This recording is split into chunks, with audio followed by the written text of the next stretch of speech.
Городской этап школьной баскетбольной лиги КЭС Баскет на этот раз собрал юных спортсменов из 11 школ. Церемония открытия состязаний состоялась в 9-м лицее.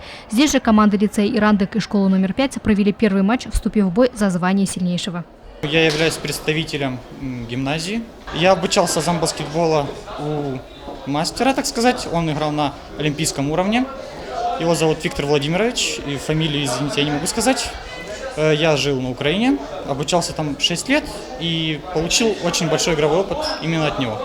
Я представляю лицей Ирандык.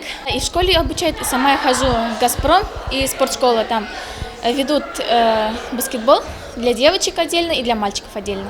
Баскетбольные баталии продлятся до 25 ноября. Ежегодно команда первой школы становится сильнейшей по захватывающему и популярному виду спорта. И дело далеко не в росте ребят. Самое важное в игре – техника, скорость, точность передачи мяча. Впрочем, немаловажное значение играет и подготовка к соревнованиям. Баскетбольная лига КЭС Баскет проводится в несколько этапов, начиная с внутришкольного. Первый этап у нас прошел внутришкольный, это во всех школах проходило. Цель – то, что создать команды за участие за школу. Второй этап сейчас, вот в данный момент у нас с 19 по 25 число будет проходить зональный. И потом уже школа-победительница поедет на зональный в Белорецк. Там будет защищать честь города.